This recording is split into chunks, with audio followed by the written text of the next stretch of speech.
Welcome to Bulldog Talk, a podcast presented by Celina Curriculum.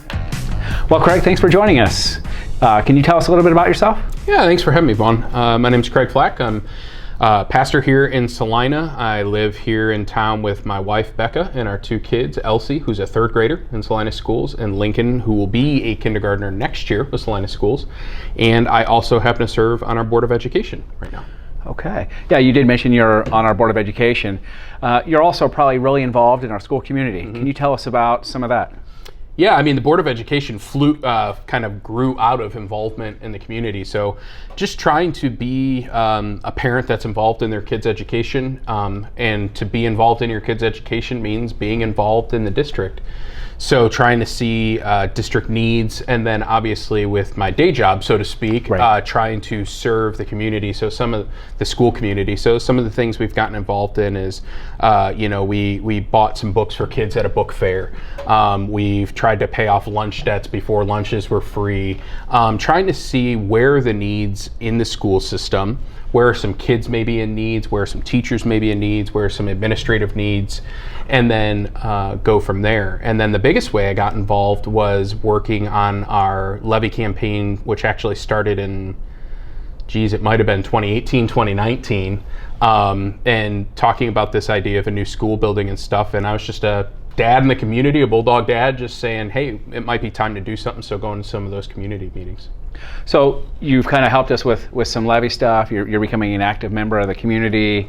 Opening comes up for school board. Walk us through kind of that journey from becoming a member and then kind of your work with the school board. Yeah, it was certainly not something I ever really intended to do. I'm not sure if people believe that or not, but I never ran for school board, and I chose not to run this time. There was just a seat that opened up because Judge Gilmore, then a Judge-elect Gilmore, stepped down after many years on the school board. He stepped down so he could get ready to fill in the judgeship, and we were at a unique time as a school system and as a state and as a country because it was the summer of 2020 and there was a bit of a pandemic going on. Just a bit. And so I kind of just had this encouragement and this thought of I wanted to make sure that there was a parent's voice on the school board that could, if we were online, that could adequately say, this is what it's like for kids to learn online. And we only had one other school board member at that time who had kids in the school system. So I thought we need to make sure that parents and a parent voice is represented on this board. So I kind of threw my name in the hat, not thinking that I would get selected, but just kind of thought, hey, I'll put it out there. Lo and behold, things kind of worked out and I got selected. And that has been a pretty incredible journey to go on. So I started serving in June or July of 2020 on the school board, and then this past year took over as president. So I've been the president for this past year of 2021. Okay, so you're selected to be a board member. You're elected president. Walk us through some of the issues that you've kind of worked with the board and the community with over the past few years. Yeah, the biggest one is obviously that we worked on is keeping kids in school during COVID. And the truth is, and the community should know this over and over and over again, the only reason we could do that is because of our staff and our teachers. Period. End of story. If they hadn't agreed to show up to work and do what they did in September of 2020, we couldn't have sent kids 5 days a week. As a board, we felt like that was the best decision, and I feel like that was bared out. As now hindsight's always 2020, right. But we really looked and we said there's something magical that takes place in the classroom, that teachers have a gift, they impart that gift to students, and that Zoom can't replicate that. And so we tried to chart a course with Dr. Schmeezing and the board of keeping kids in the classroom, and we didn't know, to be honest, if we're all frank, we didn't know if it would work, but we wanted to try. And by the grit of our teachers and staff and administration and our kids, we were able to pull it off. So that is easily, when I look back on the board, I think 30 years from now will be the thing that I reflect on, is that in our little community, we were able to keep kids in school 5 days a week during coronavirus, and they didn't have to sacrifice a year and a half of their education like a lot of kids around the country did. And then probably the next biggest thing that we did as a board was this May, we passed the building levy. So we passed the first facility levy in over 25 years. Many had failed along the way. But we found a plan that obviously the community supported. No one loves to see their taxes go up. That was just a reality of it. But we really felt like now was the right time because of the state investment in our district. They're going to invest over $50 million in this plan, as well as we were just falling behind every other district. Every other district in Mercer County had taken advantage of state monies to either renovate their schools or construct new.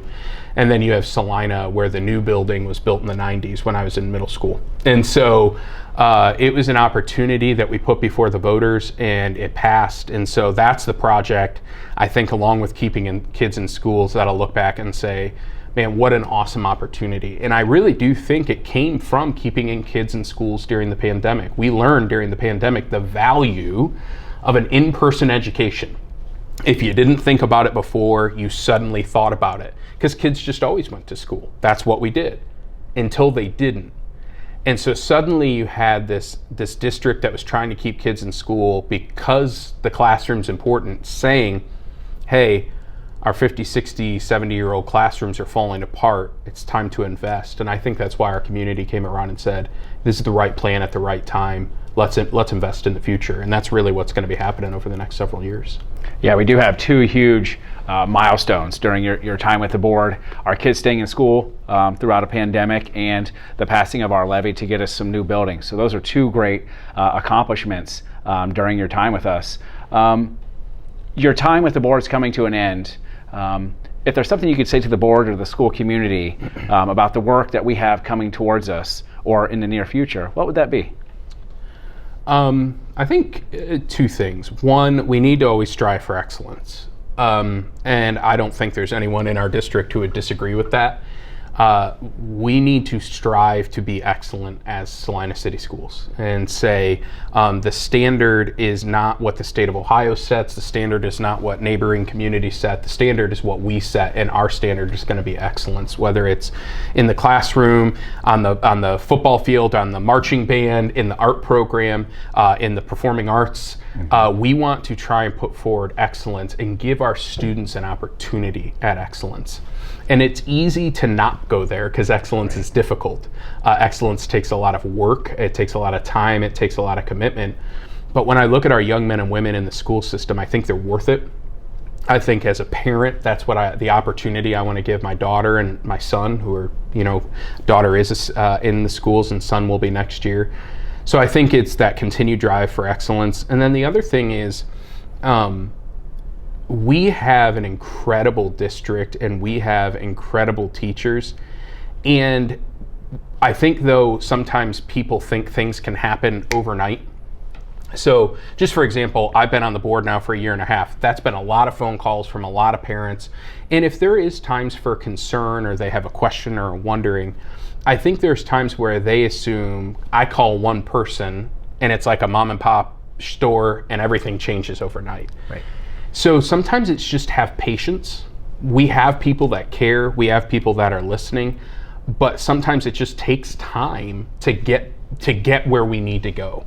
And so that doesn't mean that you're being ignored. It doesn't mean that things aren't happening, but we have 5 buildings.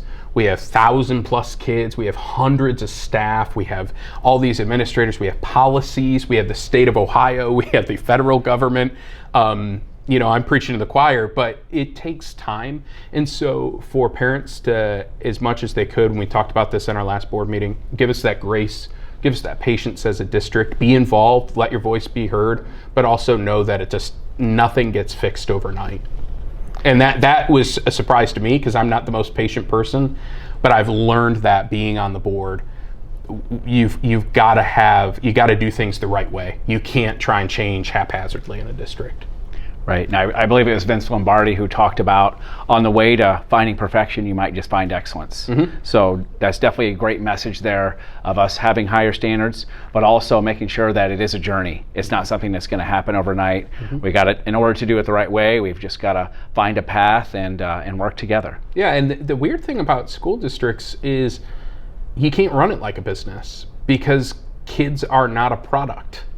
Right. If your job is to stamp out widgets, then in theory, every widget will be the same, and you can set up a tool and die to create widgets.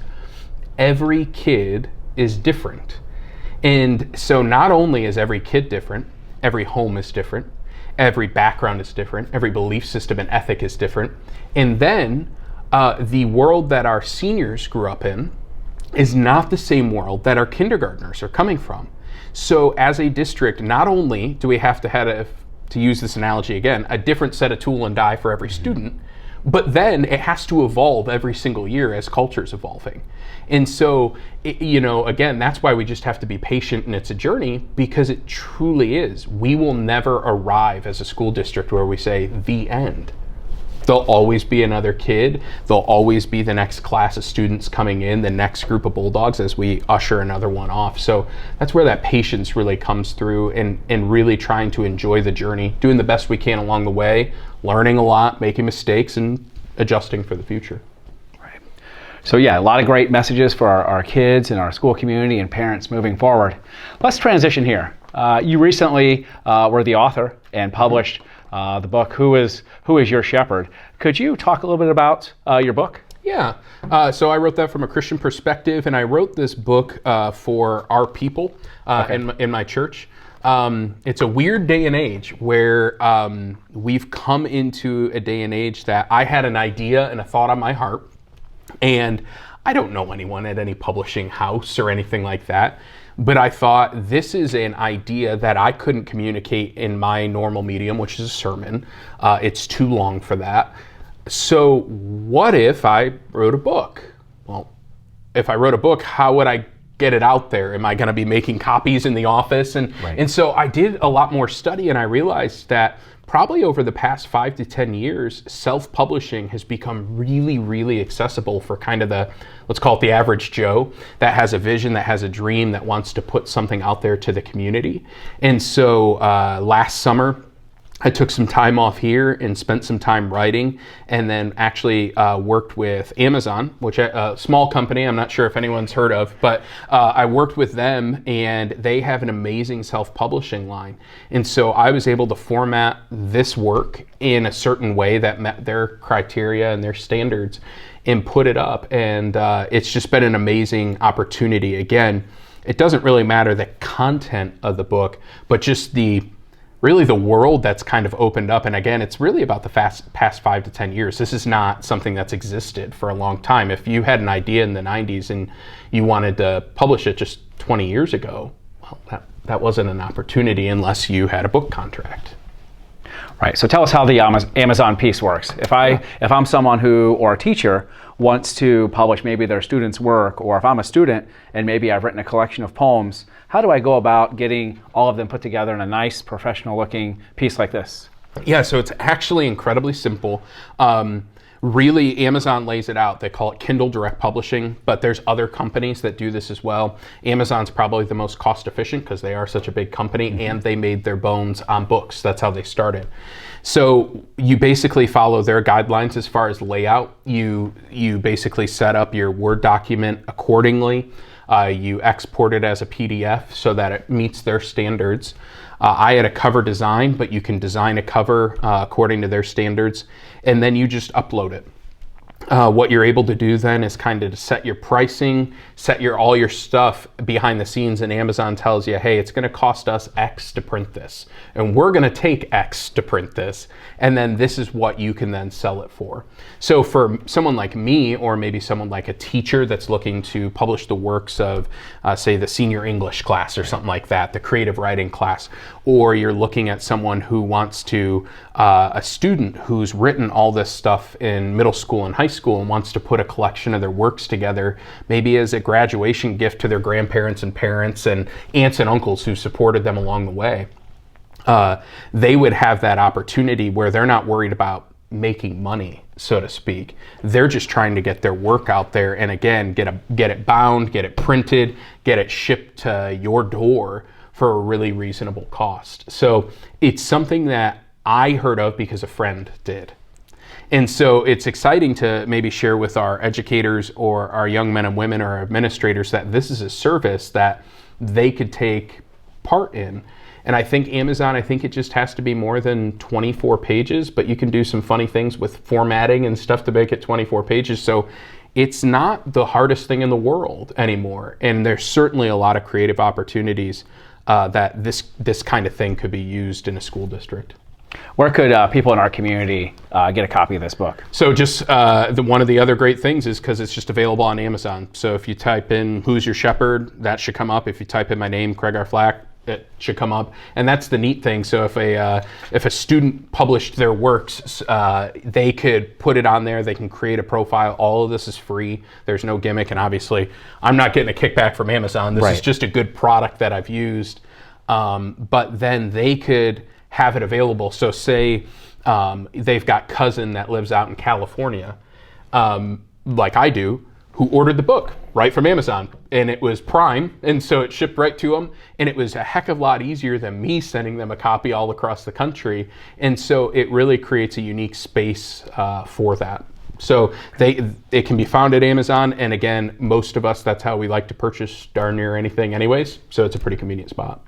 And if people pick up a copy, and they stopped over to see you, would you be willing to sign it for them? Yeah, I said that way it can go for a quarter extra at the garage sale next year, because the signed copy, that's a limited edition, but yeah, absolutely. Fair enough. I think that'd be great for people to, to connect with you and, maybe have a conversation about what they learned. Yeah, and if anyone has any questions on self-publishing, please do reach out. I would love to help someone. I leaned on two friends. Again, talking about the journey, no one goes it alone.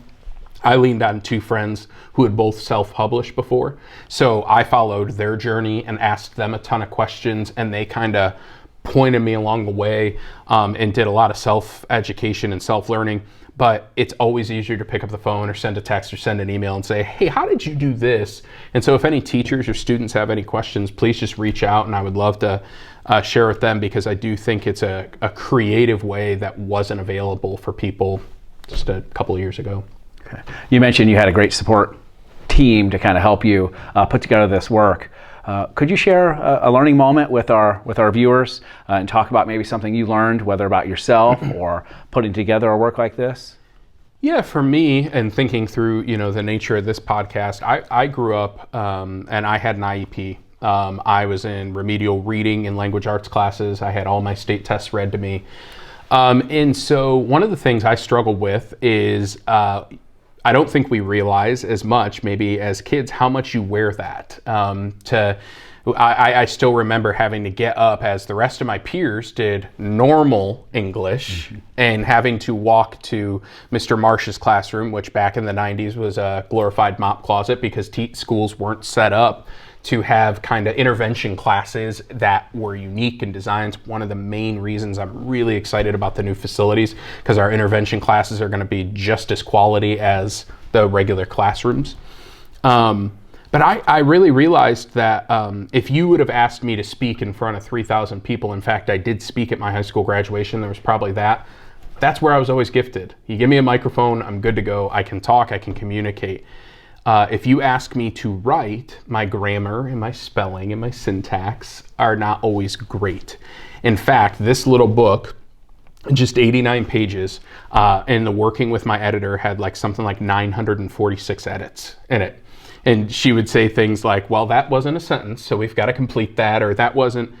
And you know what I realized is, all that to say is, it's okay to do hard things. It's a challenge for me to write. Grammar is not my strong suit. Language is not my strong suit. But it's okay to do hard things. And if we only ever stay in what's comfortable, if we never step out of our comfort zone, I think we miss a lot of adventure in life. I think we miss a lot of opportunity in life. It's very natural, like I said, for me to speak. And so it would have been easy for me to fill my time speaking at conferences, or guest preaching for people, or preaching here, or doing those kinds of things, or even filming videos. That would have been comfortable for me. To sit down at the computer and to see the flashing cursor and know that English is a language with many rules, and I need to try and follow them the best I can as I'm writing, was a challenge. And so I guess my thing I learned about myself was that there's some really cool things waiting behind challenging yourself, and it's worth doing. And so I guess I would say, for any of the young people watching especially, don't let your academic profile, so to speak, label you. Don't let the kind of classes you needed to take or the tools you needed to use kind of tell you what you can and can't do. We all need different tools to get the same kind of project done because we're all different. Allow them to simply be tools and that you use along your journey instead of kind of saying, well, I can't do that because I'm this kind of student, or I can't do that because I never learned this. I think I probably wasted a lot of years not being willing to go into that area of my life because of my educational background and thinking that's just not for me. That, you know, writing or that project, that's for the brainiacs. That's for the kids that didn't have to go to Mr. Marsh's class. That's for the kids without the IEP. That's not going to be for me. And the truth is, it might have been harder for me, but it probably made it all the more rewarding for me too. Right. Thank you for sharing those learnings and that lesson with our audience. So you've written your book. Your time with being a board member is coming to a close here. You working on anything else? Yeah, one, hopefully spending more time with my family, and that's one of the reasons. But actually, one of the reasons I decided to not run, to try and keep the seat on the board and to take a step back is because of this project, actually. And really feeling like the way I'm designed and my mission and calling in life is to communicate with people about faith matters. And so I wanted to spend more time doing that. I will say this was a tremendous amount of time and energy.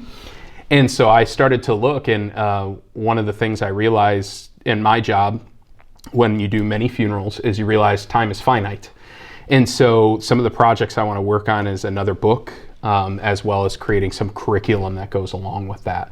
And so being the curriculum director, I'm sure yourself, you know that is a labor-intensive process. So I can't say for certain. I've got some ideas, and I'm talking with the powers that be here at the church to talk about those. But there's a hope for another book, maybe next year or the year after, but to start working on that pretty soon. And then just kind of seeing where that goes. Well, we wish you the best with your next set of projects, and hopefully you kind of stay connected with us. Got two great questions here to kind of end up our episode here at Bulldog Talk, and they're to me two of the more enjoyable questions, because one, I get to hand you the microphone and let you talk about something that you want to do on your own, or something that you want to talk about, and then for you to give a bulldog bark. So, Craig, is there anything that you want to talk about that maybe we didn't ask? Not so much. All I thought was, I again just want to give a shout out to our teachers. I know many of them watch this. It has been an absolute joy to work with y'all over this past year.